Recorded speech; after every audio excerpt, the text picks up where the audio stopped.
So greetings from Pennsylvania once again, and we are back here at Grings Mill Park. Time to do another section of the Union Canal. So we're going to be heading that way this time. In the last episode we came from that way out where the Schuylkill River is and Stonecliff Park. We did locks 53 to 50. Now we're going to head down this way. Beautiful shot out there. Alright, so we're going to get moving though here. It's about almost 2 o'clock. Don't have a ton of time before things start getting dark out here. We were just over at Antietam Lake Park exploring some ruins over there. So that was fun. Alright, so the plan for the day is to hike all the way over to Reber's Bridge, which is going to be several miles. And there'll be several things along the way. We'll be passing a number of more locks. Lock 49, 48, and 47 are down this way. Of course, 47 is when we filmed the intro to this series at. 49 is haunted, and 48 has some cool features. There's the remains of one of the lock houses is there. There's not much to see, it's just like a foundation, some rubble. But a little piece of history there. Remember, the lock houses were where the lock tender lived, the guy who would operate the locks for the canal boats.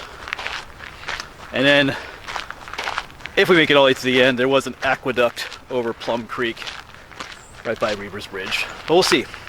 We'll see how far we get today. But regardless, it is a beautiful day out here on the Union Canal Towpath Trail. Alright, so we'll first be looking for Lock 49. A little bit, I'll pull out the brochure. They have a little map on there. Also, I might as well just throw up a map too of what the plan for today is. Google Maps showing the different features that we'll be looking for, different spots that we'll be stopping at.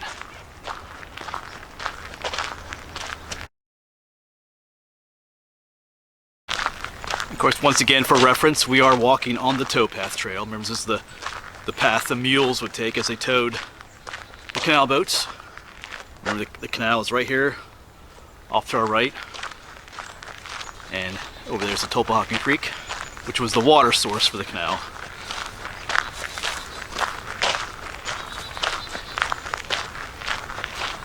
Of course, just off trail, non-Union Canal related. Of course, we're walking down into the canal now.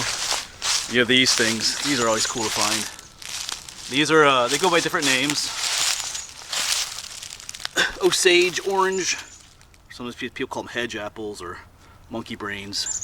These ones are a little bit more knobby. I found one recently that was like super huge. So that's the tree right there. It's not native to Pennsylvania. They're originally from like an area, I think in Oklahoma, Texas area. But they were planted in other places too, like Pennsylvania. All right.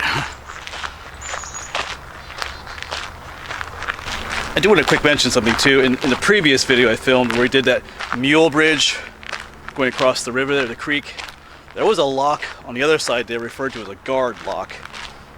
Different kind of lock. The ones that I'm talking about in these videos are the lift locks, the locks that would lift the boat up to a higher elevation.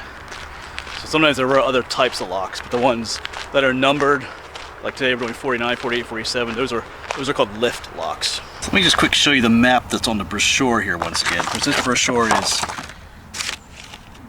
Union Canal Bicycle and Walking Trail. You can find it at different information boards here around the park. But here's Grings Mill. Here's where we started.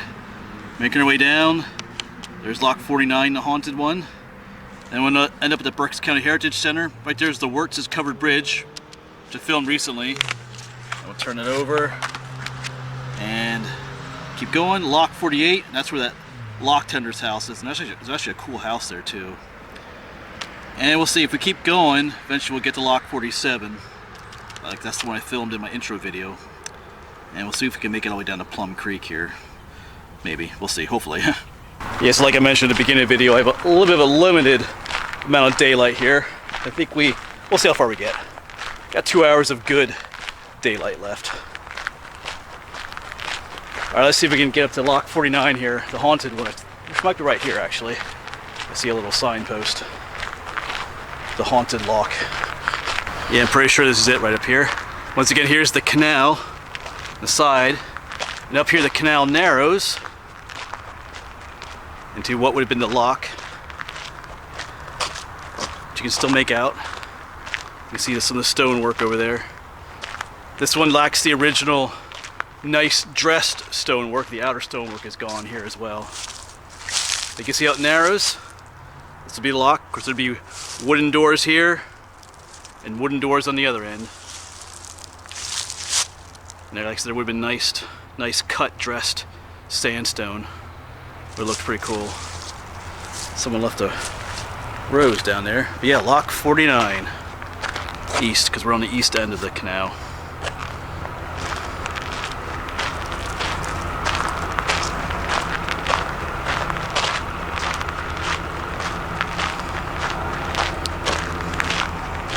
Yeah, so what's the story behind that one? Because we talked a little about this when I did Wurtz's covered bridge, or what's called the Red Bridge up at the Berks County Heritage Center. Sometimes the story that happened here at Lock 49 gets transferred to that bridge. You know, that's why it's called the Crybaby Bridge. But yeah, the story goes that there was a Mrs. Bissinger, and Mr. Bissinger worked at Grings Mill. I think he was the owner. But Mrs. discovered that her husband was having an extramarital affair, and in her grief, she came to Lock 49 with her kids. Of course, back then the lock would have been filled with water, a couple feet deep, enough to drown in. So she threw the kids, I guess she told the kids they're going for a walk. She threw the kids in. I forget how many kids there were offhand, 2 or 3. And then she threw herself in. I think I read that she had a basket full of rocks and stuff, so she would be weighted down. Yeah, I think one person witnessed it, but he didn't know how to swim, so he couldn't do anything, and by the time he got back with help, it was too late. The children and the mom had all drowned. So supposedly, that site back there is haunted with either her spirit or the spirit of her kids. Like I said, that story gets sometimes transferred up to the Wurtz's covered bridge. She jumped off there with her kids, but more than likely it was back here at the lock. So there you go. Haunted Lock 49.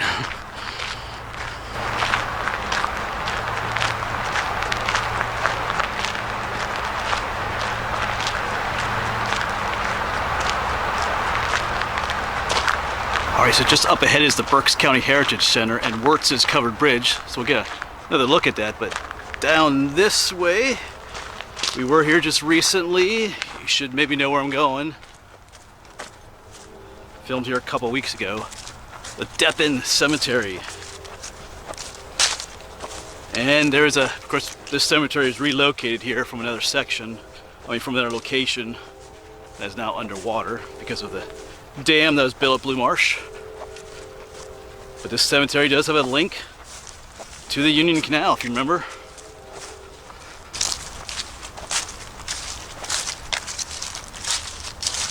Yeah, you remember, oh, here we go. So when they moved it, they found 68 graves, only 36 of which were identifiable. The others were unmarked and may have included the 20 to 30 Irish laborers who fell victim to canal or swamp fever while constructing the Union Canal during the 1820s. So a lot of the unmarked graves in here are those Irish laborers. Like some don't even have the original marker, just says unknown. But probably a bunch of these other ones, you know, like these here, that are just like kind of crude field stones. Alright. Always cool to see this place again though. Yeah, there's another unknown. Alright. Well, thought we'd stop in quick because this is Union Canal history here. Up to 20 to 30 people are buried in here that died while building the canal that we're filming right now. Alright, let's get back to the trail. Yeah, you can see the Heritage Center up there. I believe that yellow building is the Gruber Wagon Works, which was also relocated here. I don't know if you can make it through the trees, but the Wurtz's covered bridge is right up there. And then Lock 48 is beyond there. We got Mr. Squirrel spending some time down there in the Union Canal. Where'd you go, buddy? Alright, well, he's running off. I'll let him go. He is down in where the canal was.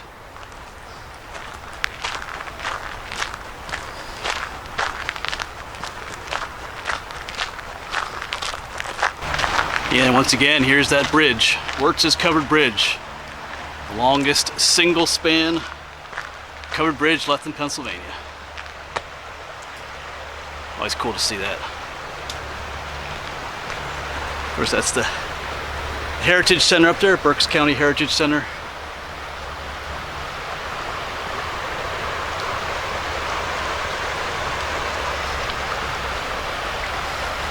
And just over across the way, it's got a plane flying overhead. They have a replica of one of the canal boats. You can zoom in on it a little bit there.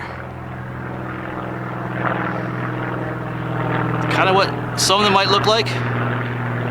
That one looks like it's designed to have people in it. Yes, you can imagine that. So here's the canal, so that would float in the canal. Being pulled by mules or horses.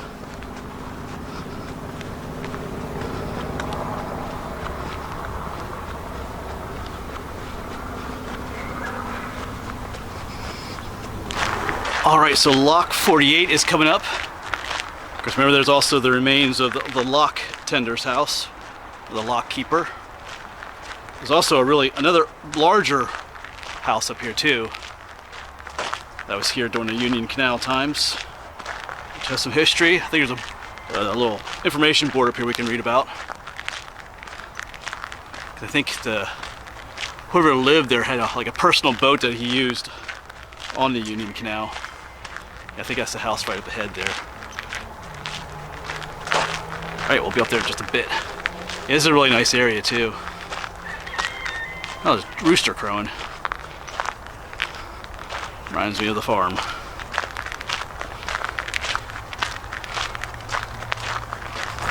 Alright, so once again down here is the canal. And you should be able to see Lock 48 up here. Through the brush a little bit. Yeah, right here's the stonework for it. Okay, you can see some of the original dressed stonework is still here, the outer stonework, but they took most of it away once again. You can see how it narrows. Once again, of course, there'd be the wooden doors here would be right here. The boats would come into here.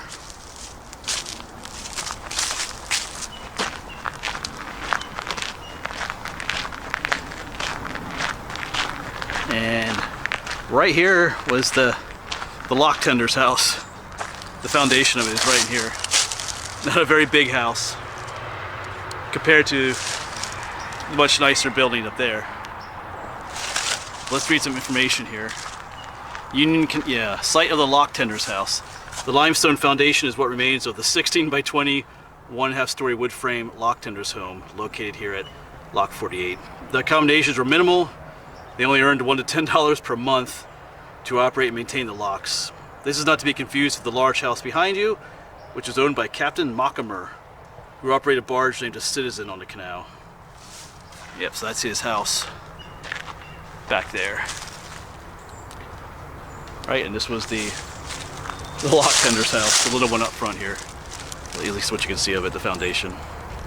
Yeah, so I think most locks had a lock tender or a lock keeper's house nearby. I think when there was several locks close together, there'd just be one lock tender for those, but most of them were just minimal structures, like I said, and I think a lot of them, any remains have just been, I think for a lot of them, any remains have just been completely obliterated. Yeah, imagine getting paid just $10 a month. Of course, times were different back then. Money doesn't have the same value, obviously, as it did. But still, not too much money.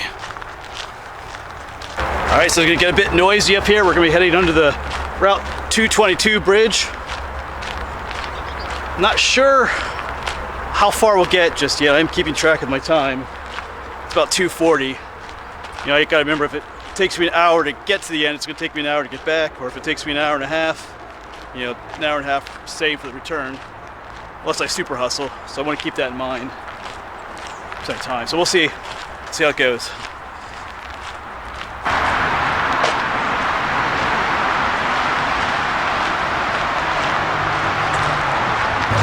All right, so we're making good time here.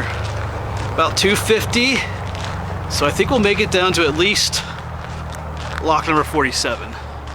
That restored lock that I filmed in my intro video. Of course, Plum Creek is not too far past that, so we'll see what happens. But I think we'll at least make it down to, like I said, lock 47.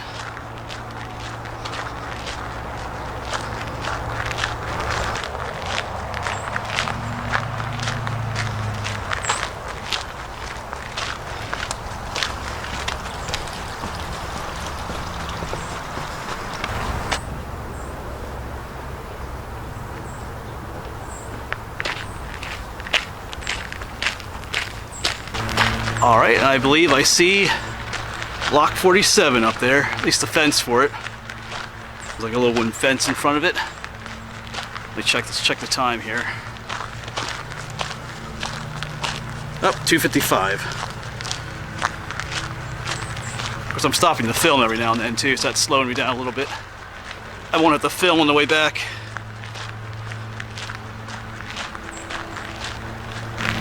Yeah, and up here it is. Of course, here's the canal once again. Of course, this one, all the stonework is preserved.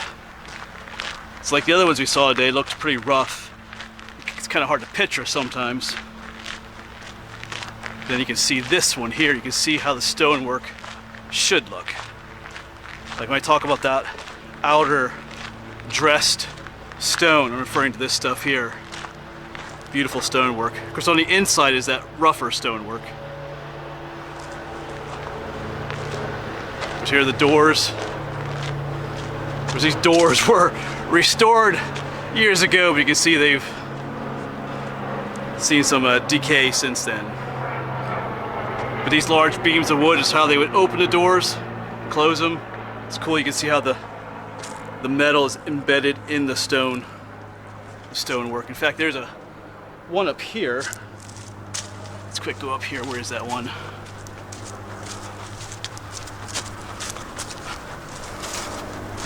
Yeah, right up here. This one here. I don't think this one here, this one originates from this lock. Someone told me once where it came from. You can see the indentations that they carved out for those metal pieces to put them in here. That's kind of cool.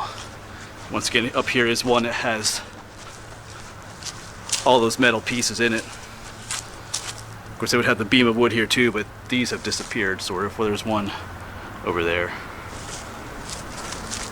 All right, and the canal continues that way. Remember, these were those lift locks that were used to raise the elevation of the canal. But this one, you can see all the beautiful stonework. Now it's preserved. A little information board for it. We didn't look at this when I filmed the intro. Of course, the information is all different on these. It says it operated until 1888. Probably not that long. 95 lift locks. I've read like 93. It says 79.5. I've read like 81, 82 miles. Initial construction is over $6 million. That's a lot of money for back then. 1850s and large ones were made. You can see one of the canal boats in there, how it looked like. If you'll read some more of that. Alright, so I'm going to make the call. I think we're going to stop here for this video. I know Plum Creek is not too far down there. Maybe a 10-minute walk. Because there was an aqueduct that took the canal over Plum Creek. There's really not much there to see. There, I think you can see some of the stonework. But we'll film that in the next video. So I think the next video we'll start here and head that way again. And we'll do the section that takes us from here to the dam at Blue Marsh Lake. So that'll have the aqueduct over Plum Creek, lock 46, which is still largely intact, and then lock 45 was right by where the dam is, but it's been destroyed. I don't think there's anything left at all. All right, so let's head back. It is exactly 3 o'clock. Took me about an hour and 10 minutes to get here, but like I said, I don't have to film on the way back, so should save a little time. And I have to decide too if I want to walk that whole section of canal in the next section, because the towpath trail does continue for a while past what's called Reber's Bridge Road at Plum Creek there, but then there's no trail at all for like a mile or so, just going through the underbrush and stuff. Years ago I did walk that whole section. It's public land, so might as well again, I guess. Not during hunting season though. We'll see.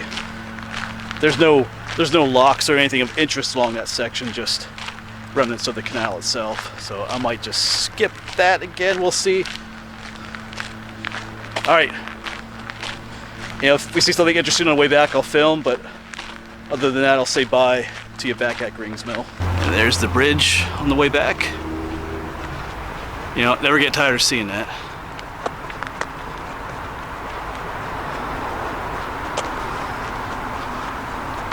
Alright, here we are back at the Grings Mill area. Let's see what time it is. It's about 3:45. So that's good timing. Probably could have made it to Plum Creek, but this works too. Alright, so that'll be it then for this video. And the next section will start back at Lock 47 and continue heading west on the Union Canal to Blue Marsh Dam. So I'll see you then.